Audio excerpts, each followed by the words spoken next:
Welcome back, everyone, to Movies and TV Shows on the Ball. My name is Steve, your host, and with me is, of course, my friend Jay.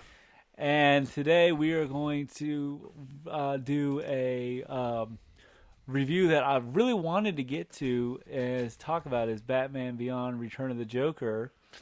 And we're going to get into that, but this is going to be in a two-part section on the same video. Jay, it's been a while since we've actually seen the Batman Beyond television show. Right. So we kind of wanted to maybe watch the. I actually wanted to watch the pilot episode just to understand how Batman became Batman Beyond. Right. Yeah, we're pretty hazy on the origins, And so exactly what happened. And so we didn't really want to go. Yeah, I know that he's got this and that. And while we're watching Batman Beyond: Return of the Joker. So we watched the pilot, which is a two-parter, but it's not too bad because it's only 19 minutes for each. Yeah, 20-minute episodes or so. 20-minute episodes or something. So the pilot starts out with in the not-too-distant future of Gotham City, and Bruce Wayne is sort of on his last mission. Right. And so his last mission is he's just designed a super suit, which is the Batman Beyond suit, right? Which you can use as a cover to play in Batman Arkham Asylum on one of the DLCs. So okay, but you don't get the powers. I think it's just a skin. Well, you do when you slide. Yeah. But you don't get the rocket boots. No, you don't get the rocket boots. But so anyway, this girl has been kidnapped. What was her? I can't remember her name, but she was the daughter of a very rich socialite or something. I think because I watched this episode with the commentary. Okay, and And I think Bruce Timm said that it was Batman. It was one of Bruce Wayne's ex-girlfriend's granddaughter. Okay. There's a tie in that way. Tie into that. Okay. And so she's tied up and gagged, and she's kind of on a post. And these criminals who look pretty much like they look thugging. They got their gloves, leather jackets, and they've got guns, and they've got briefcase full of money. Yeah, so they've already gotten the ransom, but they're not giving back the girl. Yeah, so basically, Bruce Wayne's come to action, and so he comes into the episode in his kind of in the Batman Beyond suit, right? And this is where he kind of his last hurrah in the bat suit, right? So he comes in and comes down and he lands on the ground. He tries to free the girl, and when he frees the girl, the thugs show up and they start wailing on him. Right. Well, he fights him off, easily just as you expect, but then suddenly he has his, he starts grasping at his chest. He has a heart attack. Oh, yeah, the heart attack. That's right. That's right. I didn't take that. So and he kind of and his last kind of bane to kind of survive, his last bane of momentum to survive, as he's grabbing his chest, he uses one of the guns. Right. One of them dropped. One of the thugs dropped, and he basically does what Batman technically doesn't do. Right. Because he's done it in the comics, but no one's ever made it. He kills for the last time. Well, no, he doesn't. Time. No, he just threatens him with a gun. He doesn't kill him. Oh, yeah, because this is still a kid's TV show. Yeah, so he threatens him with a gun, and the guy runs away. Right. And because of that, he frees the girl and kind of looks at the gun and says, "Never again." And then this is his sort of. Yeah, you see him sort of shutting off all the lights to the Batcave. So then he goes back to the Batcave and turns off the lights and talks to his dog. He says, "This is the last time right. I become Batman." And then we sort of cut 20 years later. Oh, yeah, sorry. So this takes place, I guess, maybe 10 years. That opening takes place, 10 years after? Yeah, 10. Yeah, Batman, I'm not exactly sure, but yeah, it's New Adventures. Right. What'd you think of the design of old Bruce Wayne, or at least the young kind of Bruce Wayne. I liked it. I did too. Yeah. So anyway, into the not too distant future. Yeah, so then it cuts 20 years past that last incident. Which I think is it what 2040? Yeah, I think it's around the 2040s. Is when Batman Beyond takes place. I think so. Yeah. And we see Wayne has given up, has kind of been ousted out of Wayne Enterprises. Because it sort of hints at that at the first part of this episode where a guy named Powers is trying to do a hostile takeover of the Wayne Enterprise. Yeah. Powers is the his protege, I think. They don't really go into. I think they probably go into more detail once the series goes around. Yeah, but he's sort of like it looks like he's winding up to be like the evil business, with guy the laser beam. Yeah. What do you think of let's talk about the design of the city. What do you think? It kind of reminded me of kind of a future Tokyo. Yeah, sort of. I think especially I feel like they pulled a lot from. Have you ever watched the movie Akira? I've heard of it. Yeah, it sort of has the Neo Tokyo, and they have the motorbike gangs and stuff. So there's a lot of I think similarities. And I kind of like the I think because I was listening to the commentary of Batman Beyond, Return of the Joker, the car that Batman takes that Terry drives McGinnis not Terry drives Bruce around is the upside down of the Batmobile. It's the design of the upside down. The little the thing you go into. Right. That is sort of the design. It's like they took that, flipped it on its counter, and made it into a thing. But I guess overall, I don't know if I like this animation style as much as the animated series. What do you think? I like the futuristic way of looking at it. Right. Because if you look at the animated series, it's so kind of timeless in a way because it looks like 1930s, 1940s. Right. But it kind of has computers and things. But I think it's a nice view of where we were in the series. And the animated series, so the future, their idea of the future, and so it's the year. So we see young Terry McGinnis. He's a high school kid. He's got a girlfriend, which is kind of interesting. Yeah. He's got a girlfriend that and I like how the fact that he actually has a relationship with somebody. Yeah, he has a lot more family ties. Ties. Yeah, than Batman sort of being more of a aloof and more of a loner. But I think so. So he has his dad who's working. So his dad and his mom, and he has a little brother. Right. His dad is sort of the Peter Parker. His dad's working for Powers. He's working for Powers, who is the evil business guy who basically is taking over Bruce Wayne's family legacy. Right. And he's working for him, and he's working on something. He finds out that there's something iffy about what Powers is doing. With it. So he goes.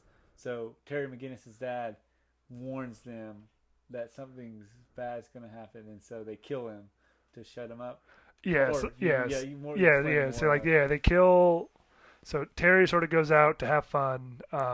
He It's sort of Terry is we sort of learn they follow track Terry just a tiny bit in high school. You learn he's very hot-headed a bit, and he sort of gets in trouble at school and he gets grounded. But he's like, no, I'm going to go. No, I'm not going to be grounded. And he goes out. Yeah, and it's sort of that. It does remind me a little bit of the Peter Parker. Kind of spider. Kind of in the same way the movie did it, where he goes to the wrestling thing instead of going to the library. Right. Kind of thing. Yeah. Library scene. I do kind of like that dynamic. So so Terry's dad is working, Terry's so he goes off to hang out with his friends. Right. And he's got a girlfriend named, I think, Dana. Yeah. And they sort of get accosted by the Jokers. Jokers. Now the Jokers are basically the crew that basically fell in love with the idea, that basically became the hoodlums of the gang of Gotham City Right. that idolizes the Joker. And idolize the Joker, and I like their look because they wear mostly kind of the purple suit. They kind of wear masks, kind of like sort of have like the clown Joker mask, or like Harley Quinn looks. Harley Quinn look. Yeah, and I think they do a little bit different design when we get into Batman Beyond: Return of the Joker, but I like how they accostate Terry and Dana. Terry kind of shows some moves and kind of can kick some ass and fights the Jokers. And then he sort of runs off on a motorbike. They run off. The Jokers run off. Terry runs away because they have a motorcycle chase. Yeah, they have a chase scene. So they have a motorcycle chase and they go, rrr, rrr. And I think that would be so cool to see in live action. Yeah. But so then they get to a point where he kind of gets up the hill. The old spooky house. The spooky house that happens to be lightning strikes. Wayne Manor. There's Wayne Manor, and you see an old, and so he gets in there. He goes up there to defend himself, and then the old man from Wayne Manor shows up. And who is the old man from Wayne Manor? None other than Bruce Wayne. And he's probably in his 80s, don't you think? I would say, he's definitely older. Yeah, older. Yeah, but he's sort of like that helps Terry fight off everyone, and sort of like feels a lot like a Mr. Miyagi sort of fighting off the bullies. But it's not as it is. It does. You kind of. I do kind of see that, but I feel like Mr. Miyagi kind of. If you look at the Karate Kid, Mr. Miyagi fought Ralph Macchio's battle for him. And I feel like Terry can hold his own. That's what I'm getting at. It's not like, he goes and cowers behind. You're right. Yeah, they because help remember each other, when we talked about Batman Beyond: Return of the Joker in when we were talking about DC stuff. One of my favorite scenes is Terry's holding the Joker in a headlock, and the Joker says, "What is this?" And he says, "I'm fighting dirty." And he's like, "Batman doesn't fight dirty." And I'm like, "Well, I'm not your daddy's Batman." Yeah. And so, I like the fact that Terry McGuinness can hold himself in a fight. Right. So they fight, and he's like, "You're Bruce Wayne, aren't you?" And he's like, "I am." and he's like, "You're going to teach me how to be Batman." And he's like, "No, I'm not." I mean, in that kind of sense. But more of like a, you could hold your own kind of thing. Right. Yeah. And then he's sort of like he's grabbing at his chest, and like they go up to his house to get medicine. Medicine. That's right. And that's how. And he goes into medicine, and then he goes into the. He discovers the Batcave. What I kind of like it is that he helps him up with the medicine in his house, and there's a bat in the clock. Track. Now, one thing I remember in the comics, in like the issue 1 or issue 24, when one of the panes shows Batman in the. He's like, "I need to figure out," or it's something like, "How do I come up with my secret identity name?" And there's like a bat in the on the clock in the comics. So that's kind of a. A wink. Gotcha. Wink to that. So he ends up going down to the Batcave. Yeah. And kind of discovers that Bruce Wayne is Batman.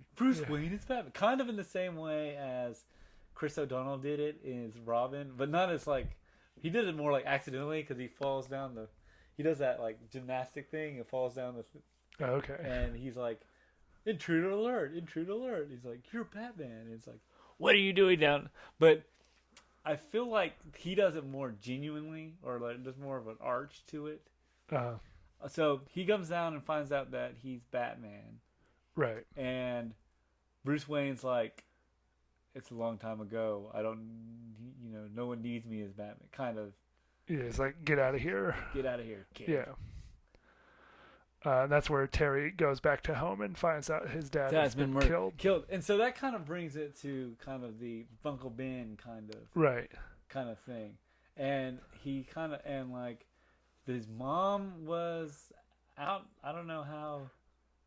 I mean, probably the police called her. That's why she was there. Oh, so she was out, and then she wasn't there when the robber. No, because remember they're divorced. They're divorced. Right. Oh, right. So they live separate. Okay, so that's right. So they're divorced. So she calls her, and she's crying because he was going to live with his dad. I think he was already living with his dad. He was always living with his dad. Yeah.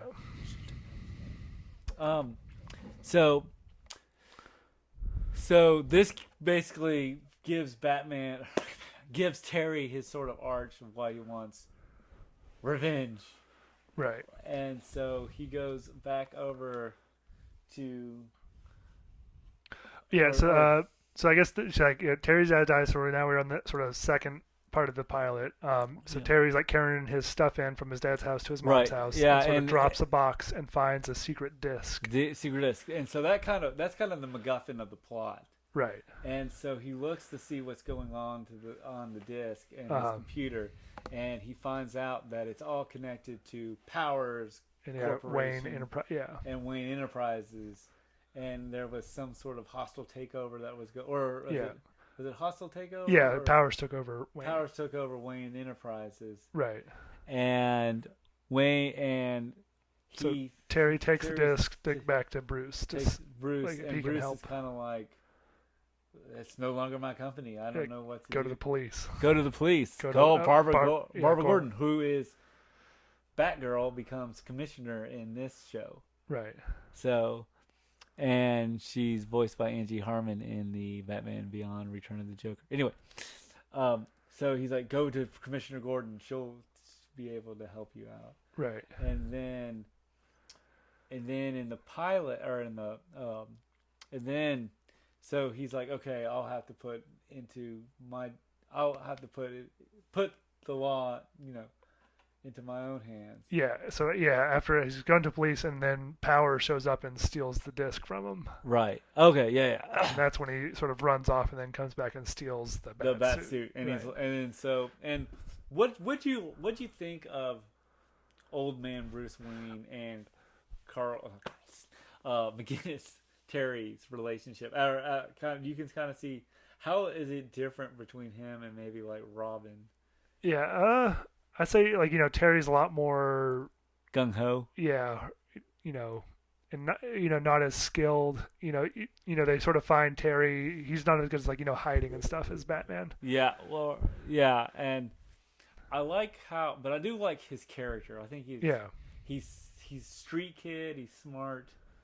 But he's not. He does. His one-liners are genuine. They're not like trying. You know how like sometimes when you when you hear a lot of like the Turtles will have like one-liners. They're sort of kind of like or like Peter Parker, but there's more of a subtle to Terry McGinnis's a little bit one-liners. Anyway. This is kind of the way his attitude is a little bit different than Robin. Yeah, definitely. So Terry was in the. So he says he steals the suit and he's going after to trace what's going on with the Powers, and he finds out. And what I like about the suit is he's listening in on. Through his fingers. Through his fingertips. Like his fingertips have got like sound detection. Sound detection. Yeah, he's like microphones on his fingertips, so he can hold his hand on a window and hear what's going on. So he's listening as well. So then they talk about so he's listening in, and they're talking about how they did a super virus. Right. That is kind of reminded me of Chimera. The virus from Mission Impossible 2. Yeah, I see. Yeah, it's sort of it's like the super virus weapon. Yeah, and they're selling it to like the highest bidder at some foreign government. Yeah. And so then there's the guy. Who's the guy with the Oh, there's The like his little tall like henchman. henchman, like kind of I'm blanking on his name. I think it was Mr. Fix or something. Mr. Fix It or something. I think it's just like Fix, Mr. Fix. Mr. Yeah. Fix, and they're talking about the Because they got the disc from Terry, but they didn't find him, and yeah, it's and like they're looking for Terry. right, and then like Mr. Fix is like, well, I got his dad, didn't I? Yeah, something so like we that. find out that Mr. Fix killed his dad. And then framed the And Jokers, framed probably. the Jokers for doing it. Right. And so this kind of course, pisses off Terry McGinnis, as it should. And he ends up going to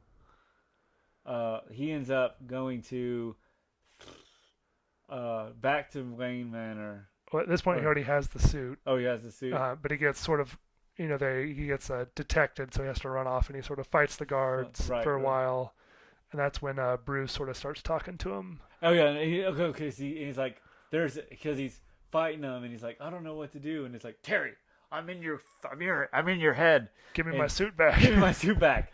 And he's like, I'm just borrowing it. He's like, there's 2 men on the left. Use your grappling hook to fend him off with that. He kind of like gives him kind of pointers because he can see everything in the suit, which is interesting because I think as the series and the like, especially Return of the Joker, he kind of, there's more of a, I can monitor you as you go through the as you go through the thing, as you go through your adventure, right, kind of things. But I like how this sort of is like, you stole my suit, man, give it back. But he's like, oh, but since you're in this dire situation, I'm gonna help you out. Yeah, because initially he like shuts off the suit, and it's not until like they're about to kill him that he turns it back on. Yeah. And I kind of feel like Wayne is what do you think? Do you think Old Man Wayne in this episode is kind of like doing it for fun? When he turns off the suit, he's kind of teaching him a lesson. Kind of teaching McGinnis a lesson for stealing a suit. I don't know. I figured he just wants the suit back. Yeah, I guess. So he's like, Bruce, I need your help, and he's like, fine, I'll turn it back on. And they kind of fight, or Terry kind of shows his moves and fights, and right. And I think I like him as Batman just because I like how he fights a little bit more. He doesn't just punch. He kind of twists your arm a little bit. Well, he has a super suit. Yeah, he's got a super suit. But so he fights them off, and then he goes back to. He's sort of like Bruce helps him escape because he knows like the secret layout of the factory. Of Wayne Enterprises. And then Bruce is about to make him come back, but then Terry says that he's looked into Bruce and that the guy killed his parents or his dad. The dad, okay. And then Bruce that's when Bruce sort of decides to help him. Yeah, and I think and I like that moment because Bruce kind of has that moment of he goes in and says to avenge his parent. The whole reason why he becomes Batman is to avenge his parents. Right. Now he's found somebody who's got a little bit more of a spunk to him than Robin, who wants to avenge his father as well. Right. And I feel like that's where they have that camaraderie together. Right. But I liked Bruce. I did like the fight between, but I did like the fact that he kind of helped him back and turned on the suit. And I like the fact that the suit is actually like, just in case somebody steals it, it kind of has a kill switch to it. Right. So Bruce, he lets Terry kind of do his fighting, and he tells him where the hover train pad is. So he gets the hover train transport pad and transport it and saves the day. Yeah, sort of like and then during that fight, he exposes powers to like the chemical or the virus. And Mr. Fix is seen like sinking down to the bottom of like a lake or river. Right. And I did like so that's kind of like the first battle, the first tryout with the suit that right. Terry McGinnis just had. Uh-huh. And then Terry goes back to His mom's house. Right. And Bruce shows up. Bruce. Okay, so we're getting closer to the end of the Yeah, episode. yeah, pretty much. So Bruce shows up and says, "I'm," and he basically uses the alibi that, I just need some kind of as a caretaker for me in my old age, like an 'cause assistant, I'm Bruce Wayne as an assistant. And Terry's like, "Can't, I love to do it." And he's like, "Sure, if you want the job," and he takes it. Meanwhile, Terry is at the lab. Yeah, we see Powers is like they've been treating him for the virus. And he's got a bunch of the virus chicken pox all over his body, and they start to deteriorate, making more into. They sort of blast him with radiation. Kill the virus, but he's already mutated. And he turns into the villain Blight. Right. And I think Blight is supposed to be Terry McGinnis' arch nemesis. I would think so, or one of them, yeah. Yeah. So that's kind of the end of the episode. We'll be back. So what were your thoughts on this episode? I mean, I liked it, but it's still, I don't know. I guess my favorite parts, and I remember this now from watching Batman Beyond, is always the original Bruce. This is my favorite part of the episodes. I think I did like Terry. I mean, I do like Terry. I think watching him in this episode, I'm kind of I watched him and I knew him as Batman. He's a lot more got more spunk in Batman Beyond: Return of the Joker. Right. But this one, I just kind of wanted to see. Okay, how does he become? Because I didn't want to go into Batman Beyond: Return of the Joker and go yeah, he became Batman like this. Right. But I did like this that there was sort of a building to it, that Terry and Bruce have a really good relationship, and he doesn't take Terry in as his ward. Right. He basically kind of has to say, all right, if you want to be Batman, you're gonna have to be Batman with Right. They can sort of skip the training montage because he has a super suit. Yeah, pretty much. So we'll be back with Batman Beyond: Return of the Joker coming up next. Hey guys, welcome back to Movies and TV Shows on the Ball, part 2 of our look at Batman Beyond. This part 2 is going to be on Batman Beyond: Return of the Joker. I'm Steve. And I'm Jay. And we just got out of watching Batman Beyond. We saw this. It came out in 2000, so it's about 23 years old now. Yeah.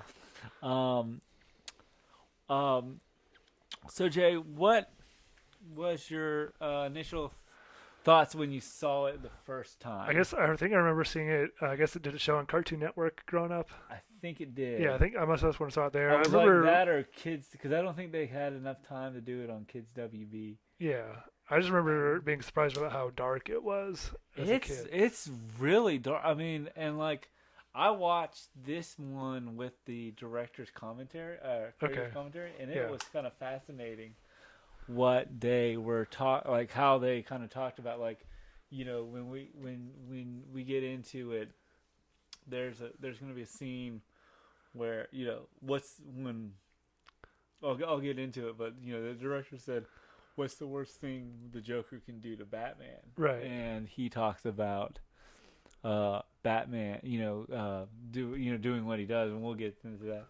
But so, Return of the Joker, I thought it was real. I mean, it's a really good film. Do you want to tell me what the story is? So basically, we got Tim. Is his the new Batman's name? McGinnis. No, Terry McGinnis. Terry McGinnis. It's Tim Drake. Sorry, I got the names mixed up. Terry McGinnis, he's Batman. Right. He's going to he's in the he's picking up software, or there's the group of the Jokers. Right. And they're in the when we talked about the pilot episode, the Jokers had more of a looking like the Joker. These guys are more of look like they came from a they're creepier, not creepier, but they're more. They look like they came from a circus. Yeah, so they sort of got sort of like the clown crew-ish. Clown You know, crew, you got like yeah. the two. Because Sort,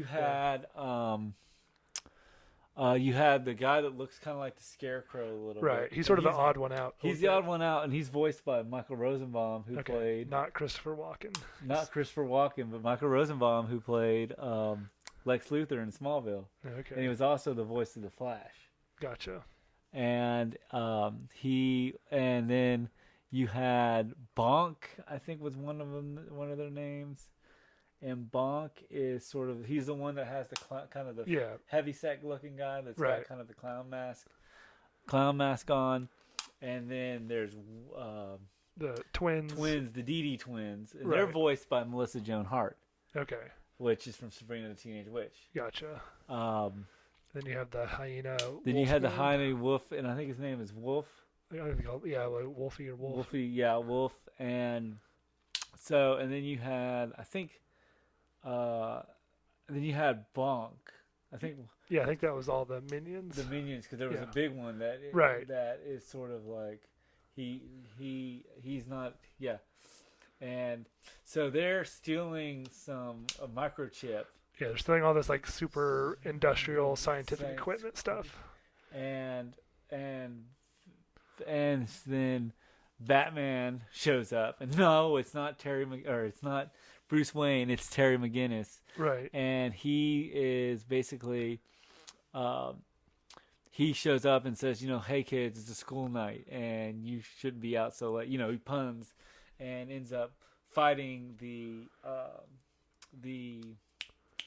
Jokers. Right. And then like the twins like sort of fight him off. Right. And then, I think they head back to their hideout. Yeah, it's a pretty like there's a lot of like they take these gigantic, like they're moving like some sort of big equipment. Yeah, they're doing like this, and they've sort of got like a futuristic forklifts. Right, can fly. And so I mean it is kind of an interesting. So they basically have a fight scene, and, right, and then then he says, then we get the credits, and then we get to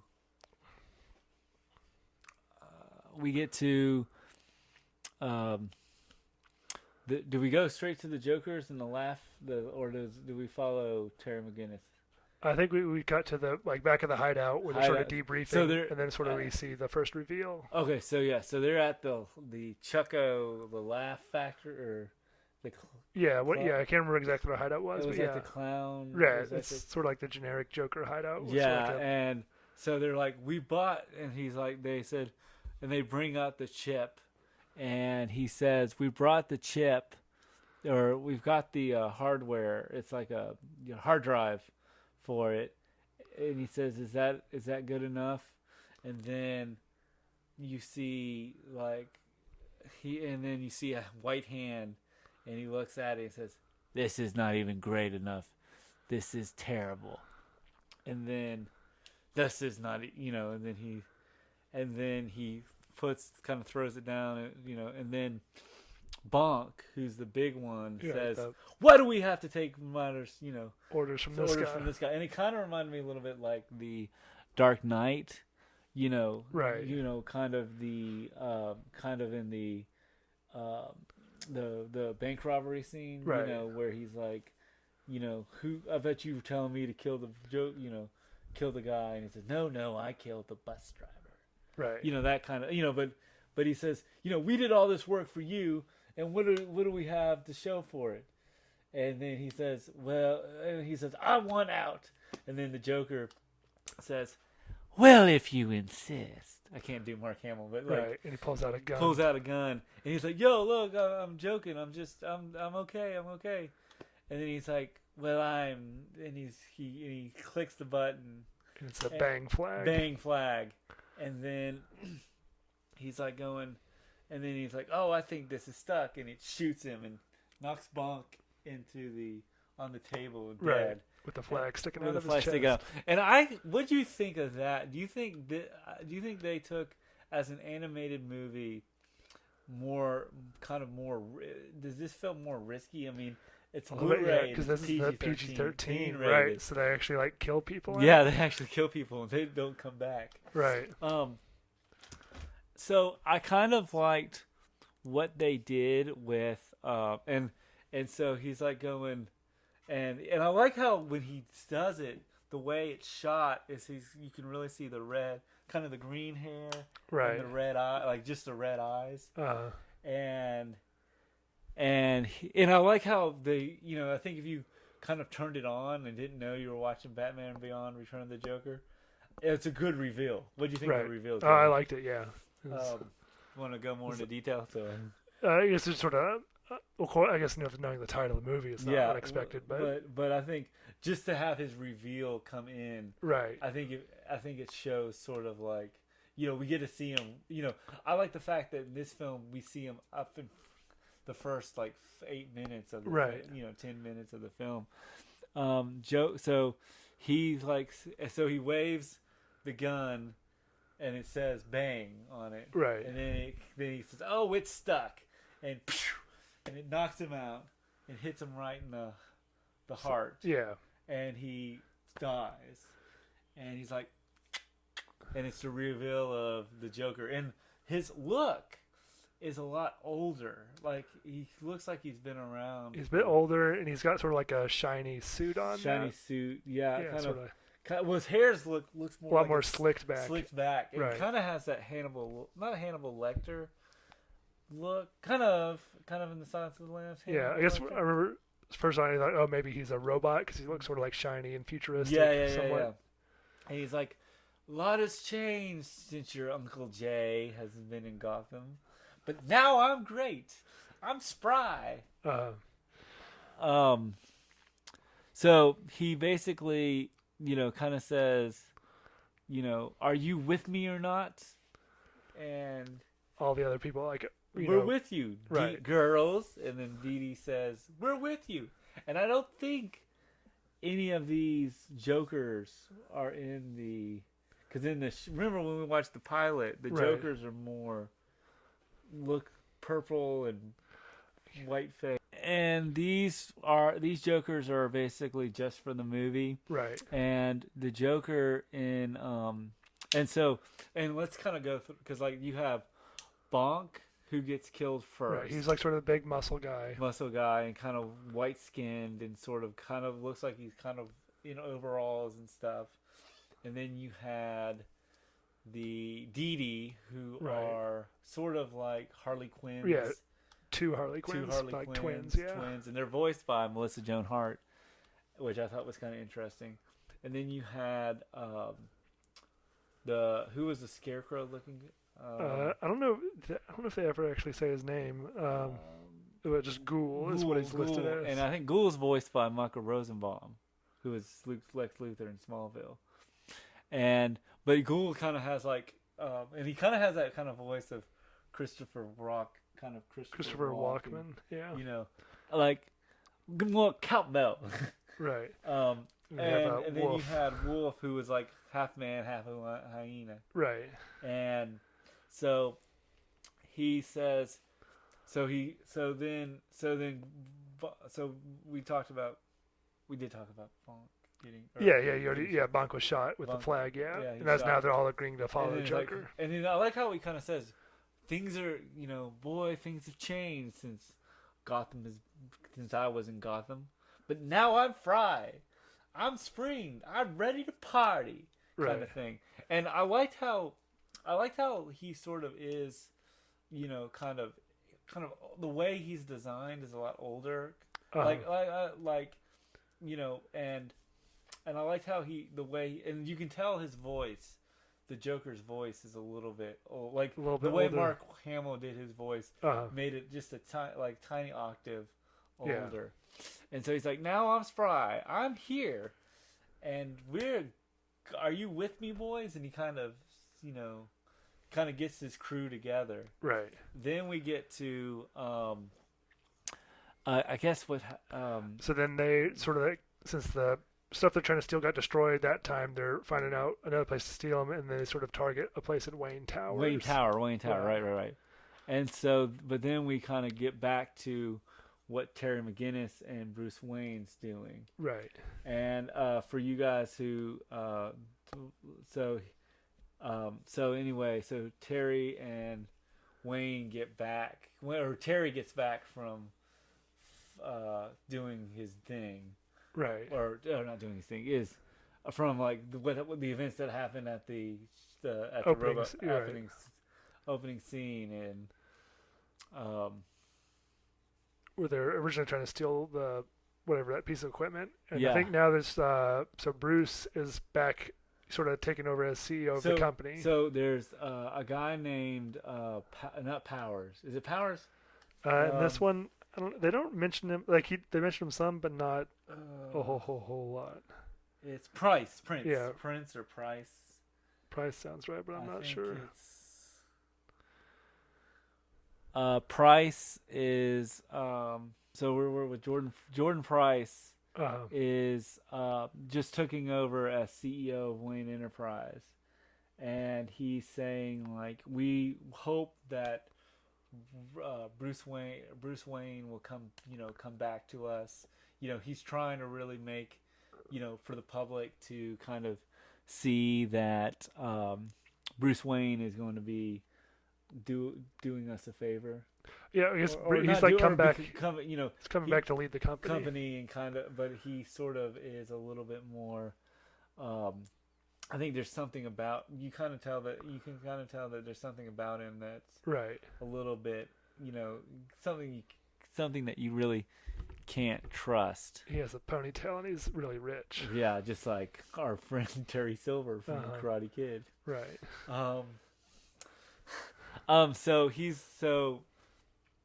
Bruce. So we kind of get that exposition right out of the way, and Bruce Wayne is at the computer, and they're kind of talking about they're giving Price's exposition. And then what happens? I think the next big scene is where Bruce goes to a party announcing his becoming the CEO. Returning to Wayne Enterprises. So he's returning to Wayne Enterprises. Right. And this is where we see sort of everybody's kind of like greeting him, and it's like the old man coming back to kind of proclaim his throne. And so he goes up to do a speech, and he's like, I'd like to thank everyone for coming, and that, this is my, kind of in the same way, this is the company I'm glad to be still part of something my family built. And then the microphone gets a little bit like feedbacky, and then you hear, I can't laughter. Oh, no. You hear the Joker laugh. The Joker laugh, and then there's the lights go out. No, you see Wolf attacks, and then you see the other the other Jokers come in, and they do kind of like the DD sort of DD's go over beat up Bruce Wayne. And he sort of falls to the ground, and then a trap door, and I think it was purple gas shows up, and he's like, "Hello, Gotham, it's I, the Joker's here." And then Terry basically, tries to help Bruce Wayne, and Bruce is like, "Don't worry about me, get to work." And he gets his suit, which I'm wondering if since it's the future Batman, he just hits a button on. I don't. We don't. It sort of cuts away, and then he cuts back. And he doesn't really go into anything. Yeah, I'm thinking since it's the future, there's maybe, I don't know. So Bruce shows. So Terry McGinnis or Batman Beyond shows up, right, and basically fights off the DDs and the Jokers, right, and the Joker, kind of sees him, and he says, not too shabby at all. I missed the cape, and the ears a little small, but a little long. Yeah. Right. And and that's kind of a nice moment. What do you think? Because I guess I liked it because I like to see like sort of the shock in Bruce's face. Bruce's face, Right, yes, yeah. and I like how he's like, "Hello, hello, Bruce. Bruce," Yeah. and the fact that he knows Bruce. I think Ru- was that ever stapled in the I'm not. animated series? I can't remember, but I don't know. 'Cause I think there's a couple of they- versions where I he think, does. I But think this is a version where they just say, "Okay, he does know that he's." Well, I think when we get to the flashback, right, I think he finds out. That's how he finds out. right, So, and I think that's what makes it. He's like, he says, you know, thank, he says he's like, not too, there's that kind of look on Bruce's face that's like, oh my God, how can he come back? right. And then, Bruce is, and then, so Terry McGinnis shows up and and Joker sees him and says, "Oh, it's the new boy," Right. and kind of commentates on how he's like, "Well, I missed the cape and the new nice suit, and the ears aren't bad, but not too shabby at all." And I like how the Joker in this one makes it sort of like, what do you think of how the Joker reacted to? I liked it. It's sort of like sort of where he's somewhat just sort of crazy, but also like just commenting on weird stuff. Yeah, kind of. I think he kind of, but I think it's sort of like it's sort of new to him because we Right. don't know how long he's been at this moment, how long it's been since he's been in Gotham. Yeah. again in Gotham. So Joker, so the DDs show up and they kind of fight him off. Bruce kind of, even though he's old man Bruce, he's got the Stick. he's got his cane and he can kind of whack, still hold his own Yeah, a little bit. Yeah. a little bit. And then he's like, and then he says, I'll be fine, just go to work. And so he fights off the Yeah, the Jokers, and they Jokers. sort of make their escape, and then they make Joker their escape through the Just happy, onto- on a blimp or something. just like a flying Joker car Flying type. Joker car thing. Yeah. Yeah. And then so Joker goes so they go back to the Batcave after the event, Right. and Bruce has got like a CD and a kind of the audio recording of both his of the previous time the last time the Joker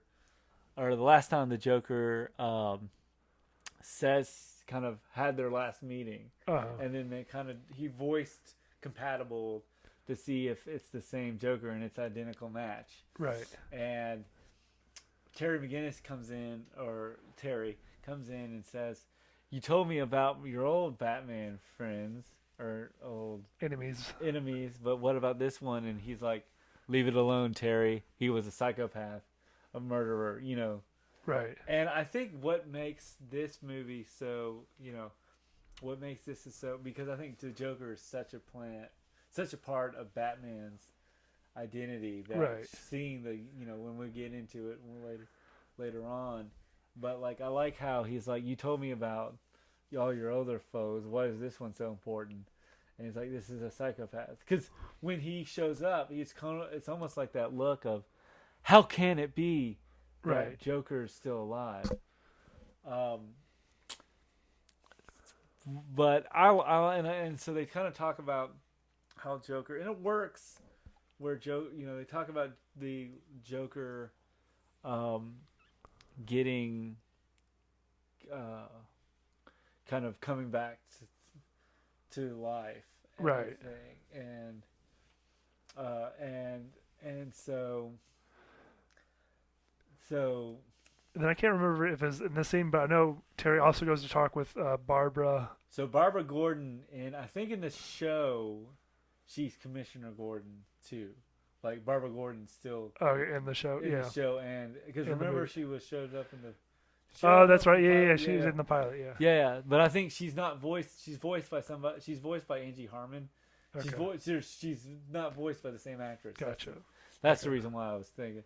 And she's like, leave it alone. Yeah, I think Bruce, because Bruce originally tells Terry like not to look into it. Not look into it, and Terry's like, what Bruce doesn't know can't hurt him, and goes to see Terry McGinn not Terry McGinn. Goes to see Barbara Gordon. Right. And she's like, hi, Commissioner. Can you tell me anything about clowns? And she's like, they're not funny. Yeah, not in this city. town. Yeah, not in this city. And she's like, she kind of tells this. So she kind of tells the story of how. Is that where we're at? No. At this point, she says, if Bruce told you not to, to drop it, you need to drop it. You right. need to drop and it. then sort of like Terry leaves, and then we get a little sneak into.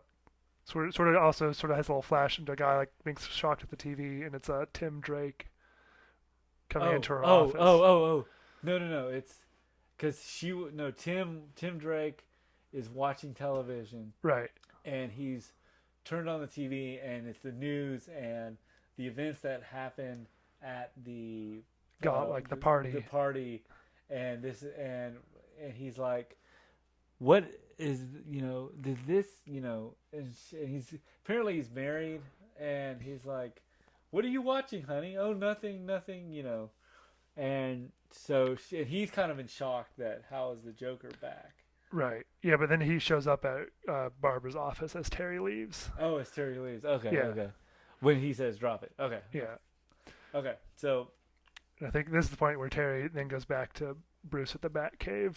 Right. And that's where Bruce says turn in your costume pretty much. Yeah. And what do you think of? I feel like this is sort of like one of those movies where I feel like you watch it after watching the whole but I feel like you can jump in. Yeah, definitely. In a way. But like he's like, Terry, just drop in your suit. You don't need it anymore. And it's like, why? And he says, when my dad from the pilot, if I could avenge my father's death, it would have been something. And I like how he's still, I'm not like your old partners. Right. Or, kind of. Yeah, because at this point, Terry's guessed, the Joker probably, hurt somebody that he knew. Yeah. Right. But we don't know yet. Right. And he says, I'm not like, your other, I'm different. I can handle myself. That kind of thing. Yeah. And I think, but Terry's like, Bruce is like, drop it. You're not going to get anything. It's pretty much, he's just going to retire the Batman again. Just retire the Batman. I'm just going to retire the Batman suit. It's just, I've lost too many kids to this. And so he's like, all right. And he's kind of pissed. He's like, he throws it. He's like, fine. If you don't want it, if you don't want me to do it, I won't do it anymore. And he throws his backpack. And his backpack has the suit. Yeah. And then Ace looks at, and I think there's something about the older Bruce feeling like he can't.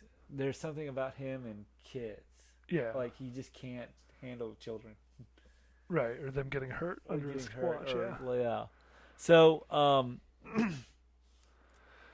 so Terry sort of storms off, and then Bruce is sort of down there for a little bit, and then we see his dog Ace. Yeah, Ace goes alert and sort of starts barking up the stairs. And he's like, "What is it, boy?"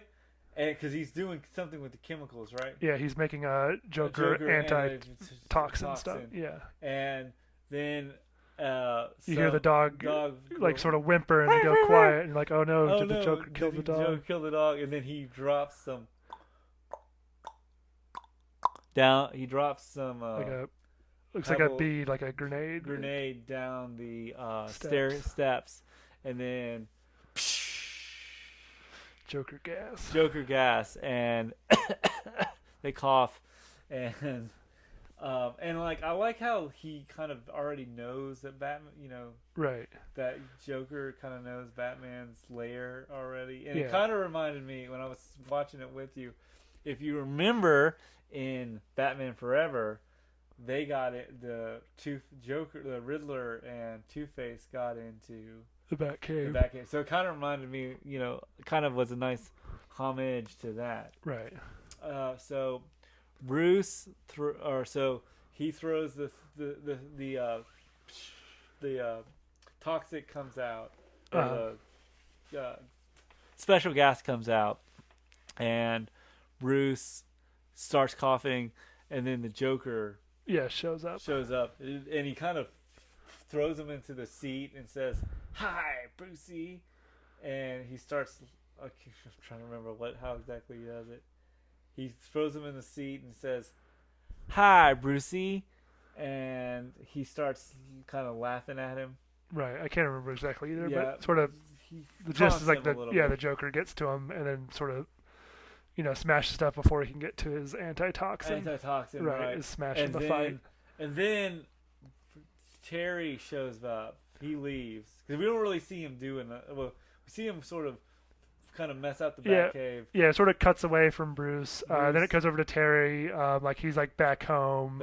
Because he's like he says he got fired from working for Mr. Wayne. And so and Terry is basically, he's in his bathrobe, and looks like he's eating cereal. Right. And there's like cartoons on the TV, and he's like, "Mom," and like his brother's like, "Mom, some stranger came into the house and he's eating all our cereal."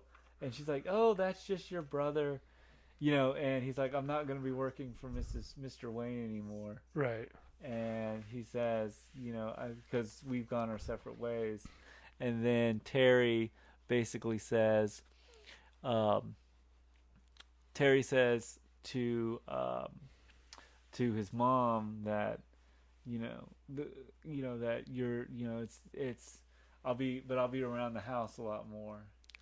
And then he calls up Dana. Well, in a scene we don't see, he goes out with Dana. We see him. Yeah, sort of like the other. That's pretty much happens in the next scene, right? Yeah, then they go to like their they go futuristic, to their futuristic dance club where you said, "Look, they have lava lamps as their right."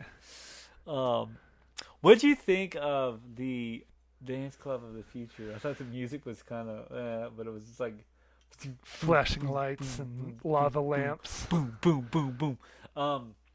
And so we can kind of tell, because I think as we go into the series with Batman Beyond, because we only watched the pilot, right? But I feel like the more Terry doesn't really spend a lot of time with Dana. It's more of that superhero girlfriend kind of thing. And she's like, Dana says, I was kind of thinking that would have been really interesting what they would have done, because she goes out with her girlfriends. Right. What would be an interesting kind of scene would be if a guy came up and hit on her. And then Terry, but I kind of think it works because like she's like, your boyfriend doesn't really, show up and show you any effect, take you out anymore. And then he shows up and says, "Not a chance," kind of thing. But I don't know. Maybe if I was the director, I would have probably have seen maybe a take two of something, like that. But so anyway, they're dancing and you see these two suspicious twins show up, but they're not in the sort of like the makeup costume at all. They're kind of in a black dress and kind of long hair. We don't really know what color hair. Right, because the light's changing too much. Change a lot, and so as they're dancing, the two girls kind of cut into Terry's dancing, and so this throws out Dana. Dana walks away. She gets grabbed by, I think, Ghoul, which is the Scarecrow guy. The Scarecrow guy. Yeah. And she's got a little fight to her. I like that, where she kind of steps on his toes and. Right, and then sort of and then Terry starts fighting the twins and stuff. And what do you think of the fighting in the nightclub? I mean, I feel like if it was live action, it wouldn't look that great. Yeah, I think because it'd be too dark, but with the colors, it really works. And I liked how, you kind of can tell that Terry, that kind of gives me kind of an idea that that the Joker knows that Terry's Batman. A little Yeah, bit. so I get the You know, feeling like you get a feeling Joker 'cause- knows all the secrets, sort of, yeah, at this and point. which you kind of understand. You know but now watching it again for this podcast, I've kind of noticed that Batman or that Joker is a lot. There's a lot more interesting, or Joker's a lot more cunning in this one. Right. And then so Batman, so they have a fight, and Joker kind of, or they kind of like beats up the bad guys, and he takes Dana. I guess he takes Dana home off screen, and he goes back to Joker's or back to Bruce Wayne's to the Batcave, and talks to, he's like, oh, I just had a run-in with the Jokers, and they kind of ruined my date, kind of thing, and What I guess you talking about like what happens after the fight scene? yeah. Yeah, I guess like Terry. Terry talks to Bruce about Well, no, Terry calls Bruce and he doesn't pick up. yeah. Yeah.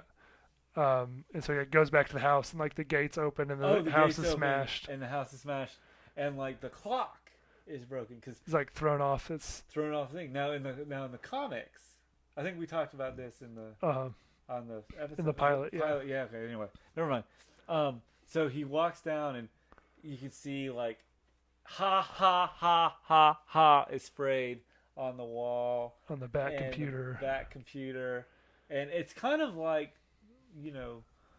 the real first stab at Batman in a way that the Joker can really do. Kind of like how he kind of understands Bruce Wayne in this one. And so Bruce, so he sees a lying corpse. Okay, not a corpse, but a lying body. Yeah. Lying on the back computer, and you hear ah, ah, ah, ah, ah, ah, ah, ah, ah, ah, ah, ah, and he turns around and it's Bruce with the laughing thing, Like the laughing gas laughing stuff. gas, which kind of reminds me of in Batman the movie, Right. the one with Jack Nicholson. Remember they had the smile stuff Yeah. I think It kinda reminds Joker me- has that during the animated series too. in the animated series as Yeah. well. I mean, but I was kind of talking about this. It kind of reminded me of that Right. kind of look, kind of the, thing. And well, yeah, I guess it makes sense because the animated series. Yeah. Anyway, so he kind of puts him. So then Commissioner Gordon shows up and says he's going to be all right because they put him to bed, give him some rest. Yeah, and then Terry shoots him with the antitoxin stuff shoot him too. with the Yeah. antitoxin. Yeah. And I like how Terry is not. He's not an errand boy. There is, they have more. Do you think they have more respect than Rob or? Maybe a little bit since like they don't do the whole like training stuff and like since Bruce can't actually be out there. Right, but I feel like there's more of a relationship. Yeah, right. I don't know. I mean, but anyway, so then Commissioner Gordon shows up Right. and kind of says Bruce is going to be fine. She's with the doctors, and he's like Bruce, and then Terry's like, Bruce never told me anything about this Joker character. And Terry McGinnis says, Well, this is where sort of Barbara gives like Barbara the gives flashback spiel. So the flashback takes place, and this is what was interesting for me was this was kind of where I was really more interested in. Right. Was so Barbara says that it was Tim Drake, right? That was that Robin. Right. He was out on a Solo mission, just kind of patrolling the streets, and he hears this woman say, "Help me," and say, "Help me," and she said, and he's like, "Oh, it's hero time," and then he sees this woman. On the I think it was just in the alley getting in the robbed. alley getting robbed, and he kind of fights off the criminals. But then the lady And pulls out a giant wooden mallet. And that woman is Harley Quinn. dun dun dun. And they knock out Robin, Right. and then him. kidnap him, and then both Barbara and Batman or Bruce go out looking for him, and they can't. They search like for like a couple days. It was 3 weeks. They 3 said. weeks, yeah. And what I love is, or not love, but like, so then they get a message, or how did they?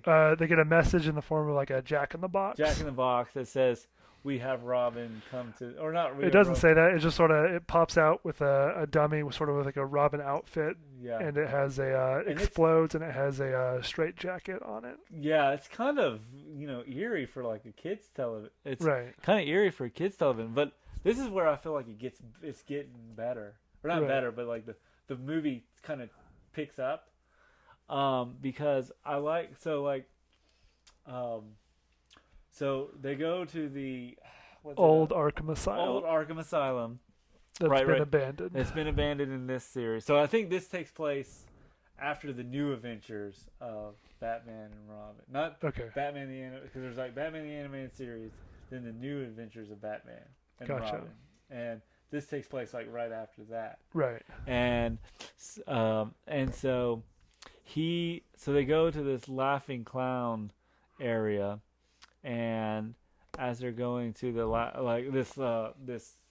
they walk in, and and it's Arkham, excuse me, and it starts lightning, and they walk in, and Batman, they walk in and they go through it, and then there's this box lying there, and then the box is lying there, and they Barbara goes to look at it, but Bruce says stay back, and then it explodes, and then it wraps up Bruce, and it's a Jack in a Box, or it's not. Originally it's a Jack in the Box, but yeah, as Bruce gets wrapped up later when they're fighting Harley with her as a bazooka that wraps him up like a present. Right, wraps him, and he's like, no, I thought he does the video. Wait. The video comes a bit later after. Okay, it comes out. So he basically he's wrapped up, and he's got the Batarang with him to kind of cut the things, and Harley Quinn shows up, and she's like, "Hey, Puddin', look who it is," and they're like a family. Right? Yeah. And he says, and he's like sitting there, and it's kind of that. I guess it's sort of that kind of that old style, kind of My Three Sons, kind of 1950s looking thing, right, where you see Joker, he's in the seat and in the chair, and he's like, and he's got a pipe, and he's got the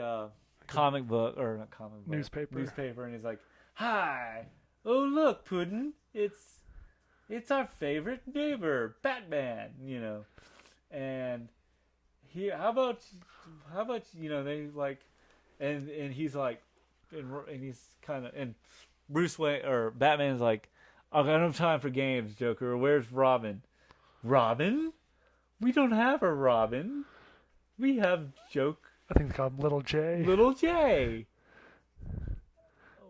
She's running around the house or something." That's and what I like, and he's like, "Where's?" And he's like, Joker Jr. I think that's what. Yeah, that's called Joker Jr. Joker Jr. And he's like Little J, and then he says, "Oh, Joker Jr." And he basically says, does he show him the video first, or does he? I think it's a bit later. The first they show him is sort of like the Robin sort of like strapped to the table. Okay, so and it's kind of eerie. It is creepy. Kind of creepy. So the creepy scene is, so he tells him. So I like how it kind of builds where Joker says, "What do you mean, Robin? We've got Joker. You mean Joker Jr.?"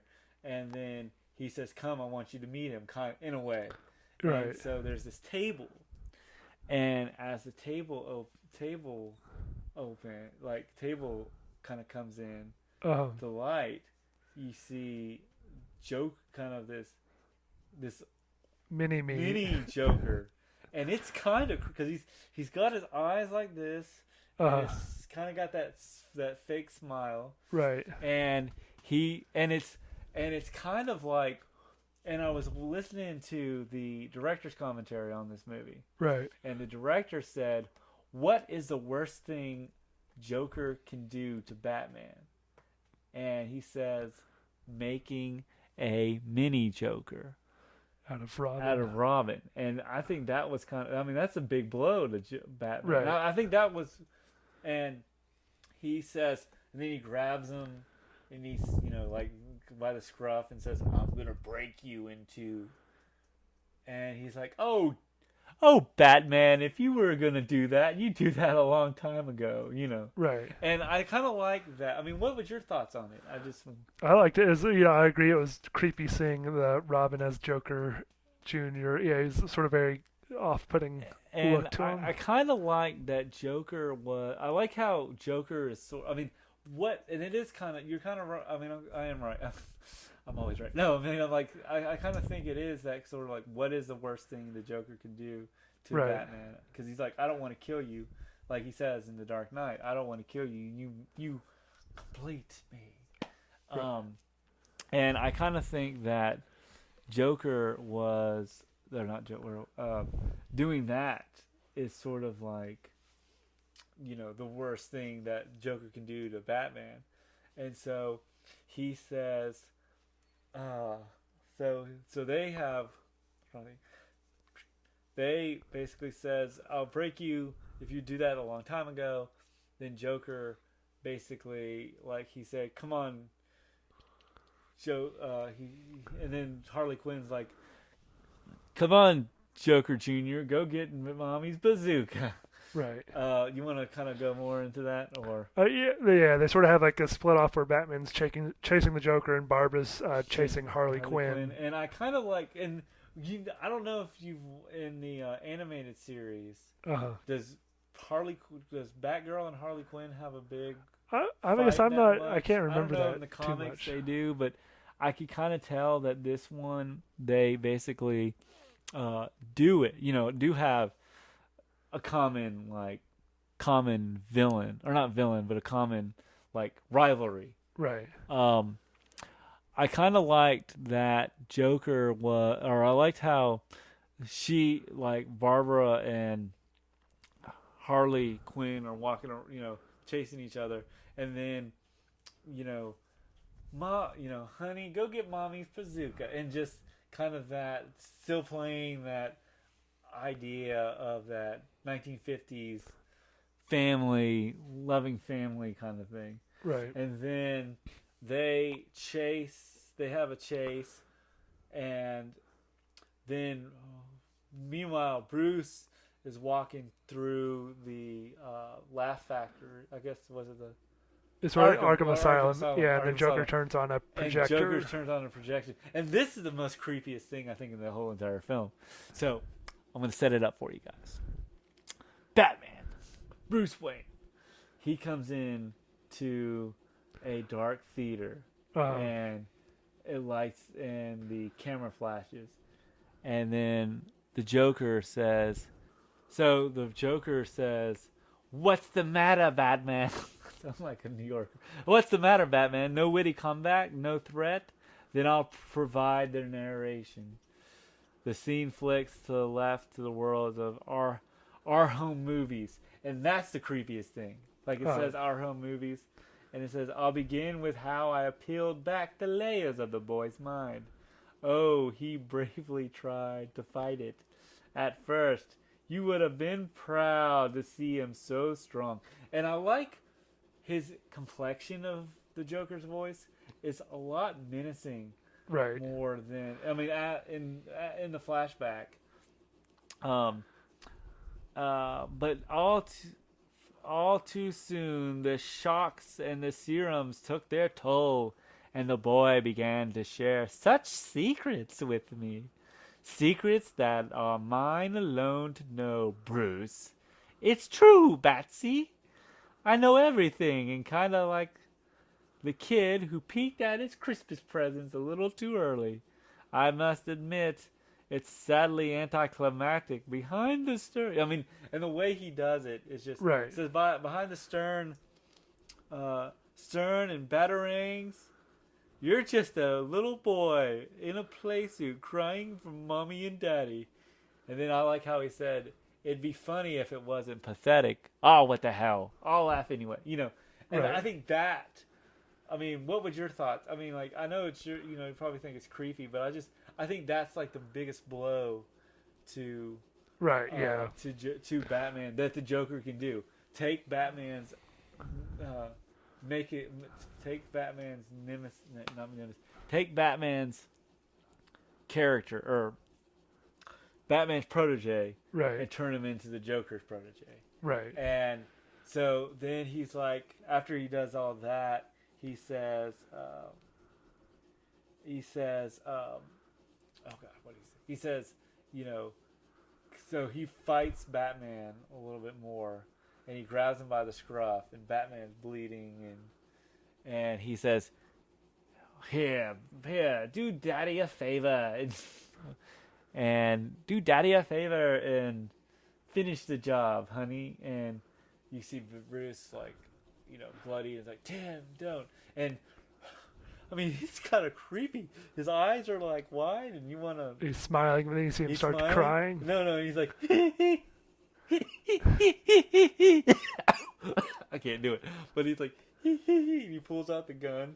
Right. He's like, do it, you know, and he and he shoots, and I kind of wish the way it would animated would, I don't know, maybe you could see who got shot first, you know, like they could have gone back, and then not Bruce, but Joker has the bang Flag.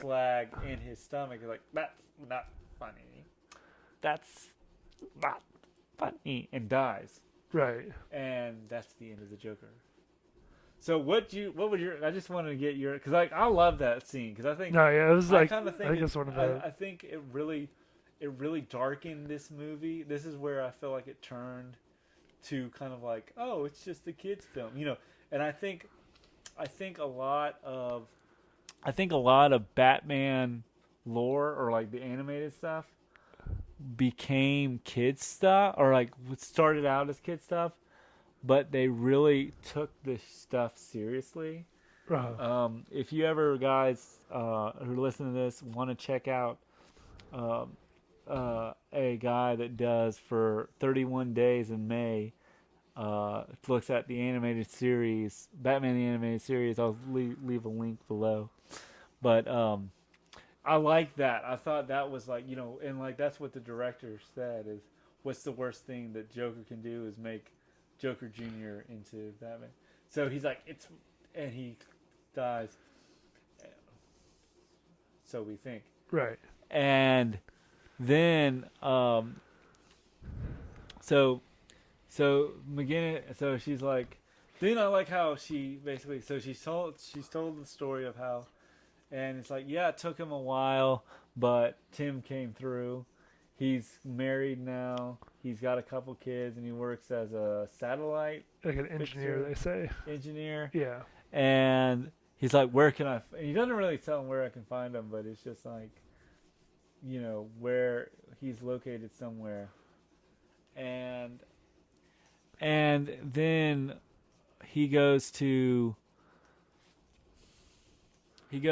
so then Bruce or Terry ends up going to see Tim. old man Tim. Right. And Tim is working on a satellite. Yeah, it's like a big satellite dish You thing. want to?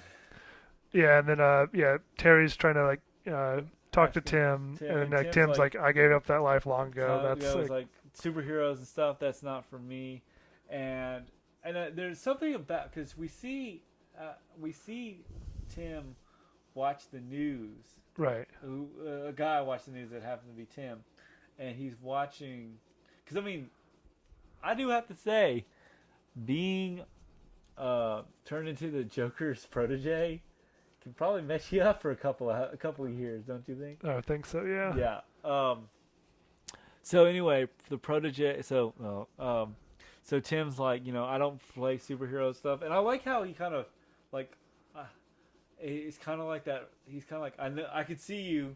You don't have to hide from me. I've been Batman. I've been Batman's protege. I know where you because Bruce Wayne's got, or not Bruce Wayne. Terry's Got the suits cloak. got the cloak, Right. kind of invisibility cloak, and Terry basically says that kind of he asks him, so what exactly happened between you and McGinnis, or what happened between you and Bruce? And he's like, I don't really want to play superhero, costume vigilantes anymore, and there's something off by him, don't you think? You want to? I guess I didn't really detect anything off. Well, by I mean, him like after I watched it, I mean, not off, but something not off, but there's something suspicious, don't you Okay, think? I guess I didn't pick that up.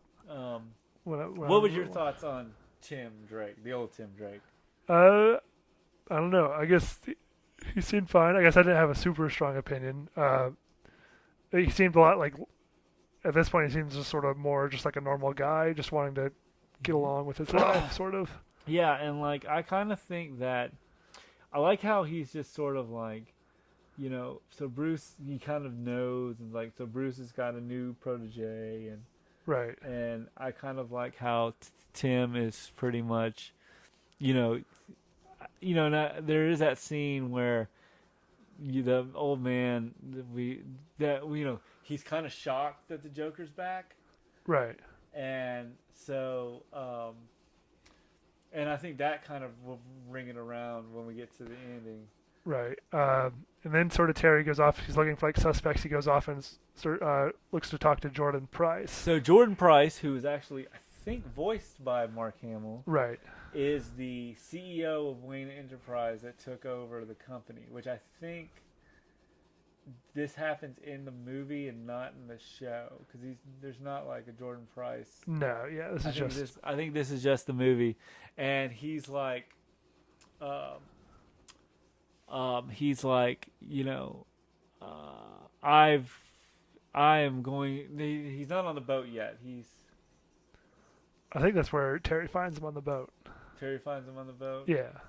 So Terry flies up to the window because the Jokers are already there. Right, on the boat. Jordan Price's yacht. So he's basically like, he's dating a girl named Amy. They're on this yacht, and he's like, Amy, my dear, I am about to take over Wayne Enterprises and take my hostile takeover.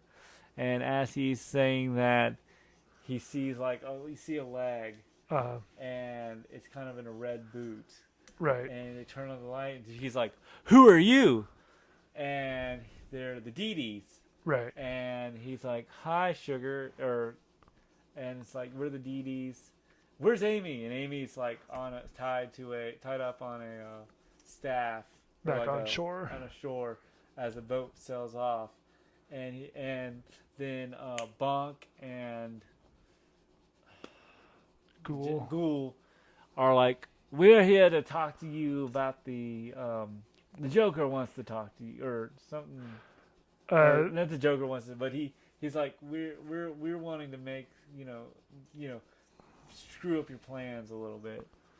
I think. Well, I guess they're there to tie up loose ends. Tie up loose ends is what he says. Right, because they're wanting to get rid of him because Joker paid him to give him the access codes to steal the equipment earlier. Oh, gotcha. For original the party, and then he did that to take out because he wanted them to kill Bruce Wayne so he could become CEO. Oh, and because he was sort of second in line. They're basically going to use him as. Well, now they're here to just kill him. They're going to kill him. Right. I don't have anything to do. I'm going to kill you. Kill him. And so, what do you think of? What do you think of? I feel like he's such. Is it Powers? Jordan Price. Jordan Price. Price. I feel like he's kind of like, a villain. Like he's not really a villain, but he's just sort of like. He's the previous. He's not a. I think if he was, he's a decently good character. Like not a good character, but like he's kind of a secondhand villain, don't you Yeah. think? And I like how I think he would be slimy. It could have been a little bit slimier, but he's not really used that much. Right. So then, so they're on the yacht, and I guess the Joker sort of handcuff him to the boat, and then they sort of radio into Joker, and Joker says, "Okay, y'all need to leave," and he sort of starts a timer. and then he blows up the yacht. Right, and so that's when Terry sort of busts in, and then the Jokers leave, and then he sort of grabs Jordan Price. And Jordan Price is like, "Why'd you save me?" Or he's not really that grateful of the Right, fact that. and then we see like a he saved beam him. shoot down from And the then sky. the beam shoots down from the sky and blows up the yacht. Right, And then, he's like, "Well, you ungrateful jerk. Why don't you just be grateful that I saved your ass," kind of thing. That's what Terry McGinnis says. And I did like the reveal of the Harley Quinn. Did I tell you the twins? right, yeah. They're sort of in the bed. Sort of in the bed. Yeah, And I did like the fact that, I like how, it is kind of, I would have liked to have seen, more, I feel like, would it be more interesting, would you have added more Jokers for him to talk to, or do you think that would have just been too much? I think it would probably been too much. That's sort how of I kind of feel. distract from like the movie. just having like four, But I kind of wish they didn't kill the big guy. I thought that would have, but Right. but anyway. Gotta show that the Joker's ruthless. Yeah, and I think that is kind of, and I mean, so they get the piece. So Terry flies off and sort of turns in Jordan Price to the cops. Right. And this is where they go back because they remember seeing the giant laser come down from the sky. And that sort of points back to Tim Drake because he was like the engineer that works on satellite stuff. Right. And I kind of so they go to so Terry goes to see Tim. Right. And as he's going to see Tim, he says, so Terry goes to see Tim. Tim is at the looks like his work. Is his work? He's on his computer. Is that where we're at? Yeah, he's working on some piece of like machinery. And Terry's like, "Give it up, Tim. I know that you've been working with the Joker." And he kind of acts kind of confused, like, what do you mean I've been working? What do you mean I don't know anything about Joker? And he's like, "I just can't understand what's going on." And he starts laughing, right? Or am I getting too close? He's a real final. He's sort of like Terry grabs his arm, and Bruce, because he has his magic suit. Suit. Bruce is able to detect like he's not lying. Like, yeah.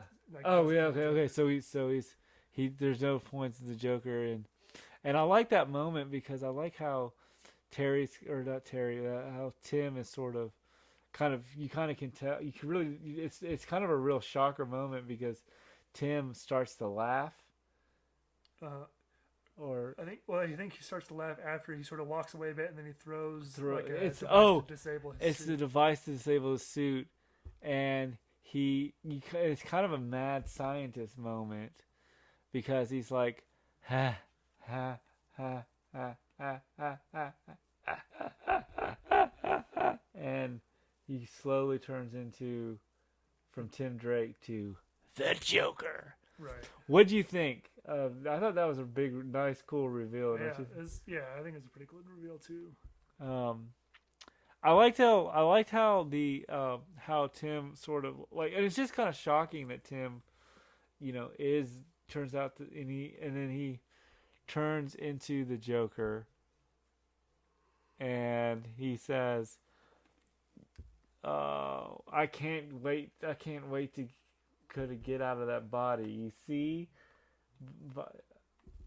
that body, and he sort of says, "As you can see," and he points to the chip in his back or in his neck that it says, "I've been controlling." So he's been Tim Drake all along, Right.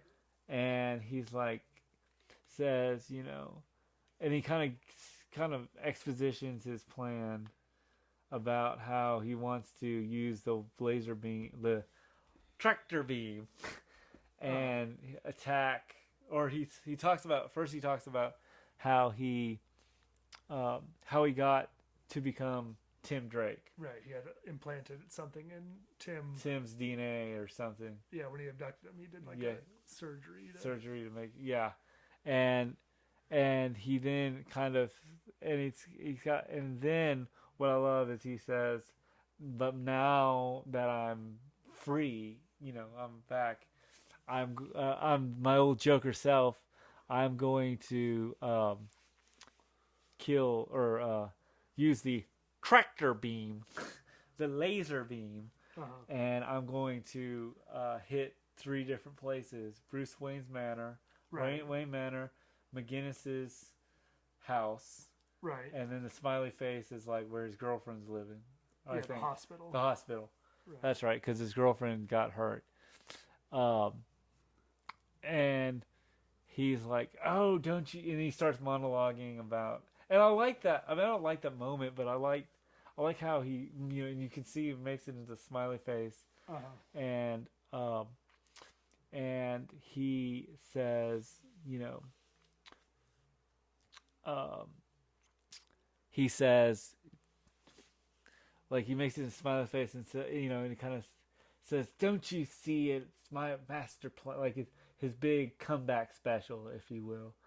And what was your thoughts on kind of him, hitting, kind of, now that Bruce is too old to kind of handle his own thing?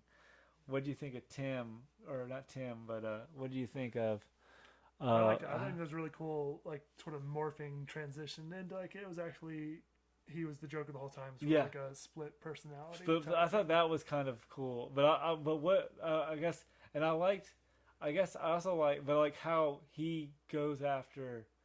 I like how the Joker switches from focusing on Bruce Wayne to focusing on, because Terry's got more of a family issue. He's got a girlfriend. Like when we talked about the pilot, Bruce Wayne is sort of like he's kind of a loner. Right. And Terry's got there's more at stake. I like how the fact that there's more at stake with Terry. Right. And he kind of like and I like the fact that he makes it into a smiley face, and he says, and then Terry basically says, "Oh, McGinnis, I know all," or no, Joker says, "Oh, McGinnis, I know all the tricks the old Batman played. You've got nothing on me." And then they fight, right? Yeah. So Terry is able to call in the dog to free him, and sort of, and then they do have their sort of final fight. Okay, and their final fight. Well, I mean, what do you think of the? Because like my thought is, I liked it because, Terry kind of does the upper hand, where he kind of says, Terry basically says, for a clown, you're not very that funny. Right. And he's like, "What? You couldn't get the old?" Hold on.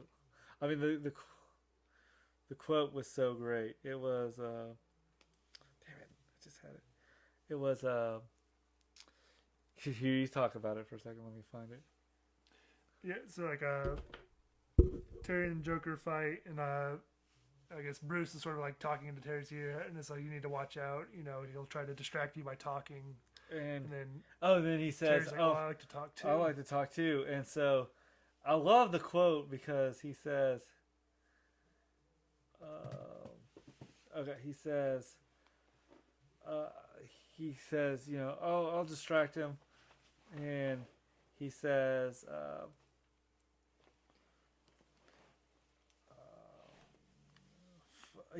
"What are you doing?" Or he fights him, and then Terry gets Terry or Batman Beyond gets Joker in a headlock, and he says, "What are you doing? Fighting dirty. The real Batman would." And I love how he says, "The real Batman would," and he kind of closes him in his neck, and he says, "Told you didn't know me." And then it's just Joker says, "Funny guy," and he says, "Can't say the same for you." And then I like how he's just, it's kind of like he says, "Improbable brat. Who do you think you are? Who do you think you're talking to?" Terry says, "Not a comedian, I'll tell you that." Joker draws a laser picture. "Shut your mouth." And I'm just reading. The real Bat would never talk to you much, did he? That's probably why you were so fixated on him. Don't you play psychoanalyst with me, boy. Oh, I don't need a degree to figure you out. The real reason you kept coming back was you never got a laugh out of the old man. I'm not hearing this. Get a clue, Clowny. He's got no sense of humor. He wouldn't know a good joke if it bit him in the cape. Not sure you ever had a good... Not that you ever had a good joke. Shut up. Terry said, and then, I mean, joy buzzers? Squeezing flowers? Lame. Where's the A material? Make a face. Drop your pants. Something. Show your... and I love it's sort of that, something that another Warner Brothers property, Harry Potter, forgot to do in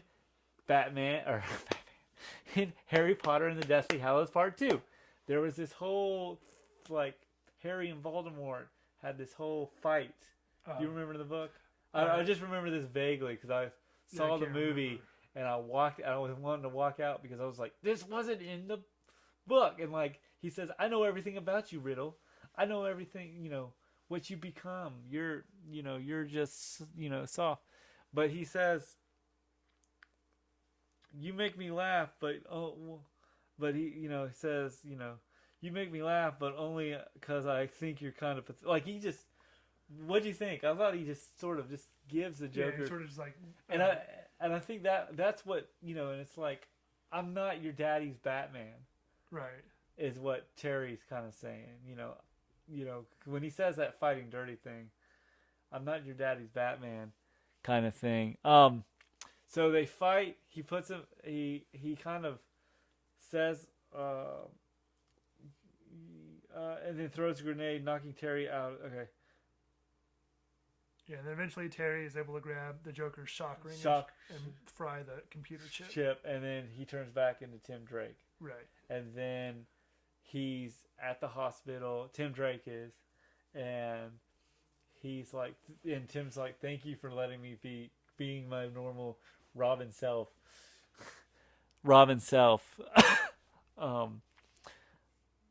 Thank you, Batman. Thank you, Tim. And then Tim shows up, or not, Bruce shows up, talks to Tim, and then Terry still stays Batman. And that's the end of the movie. Yeah. What'd you think of the film? I liked it. I thought it was, a good movie. I liked the twist, and I liked it. It's pretty dark in moments. Yeah. I enjoyed it. I thought it was pretty good. I mean, there was a lot of, I liked how it's a lot darker. For an animated film, it's dark. Yeah. I mean, the Blu-ray itself is PG-13, so it made it sort of a very good film. I thought when he roasted Joker, that was just so great. Because when you watch something, when you see Kevin Conroy, R.I.P., and Mark Hamill do their spew, it's kind of like watching poetry. Right.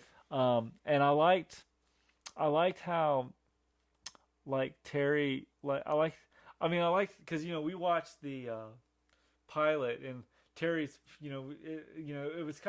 it was really good for a animated movie. It's not bad on a Batman scale.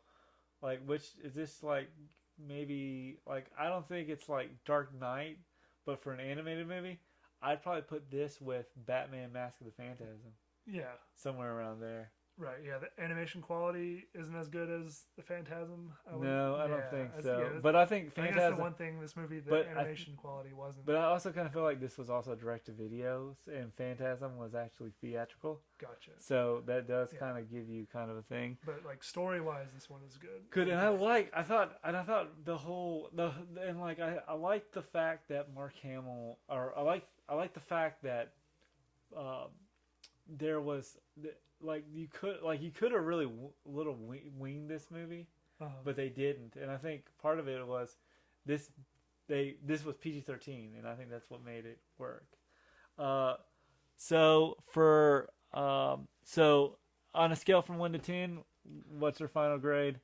I'd give it a 9. I'll give it a 9.5. Okay.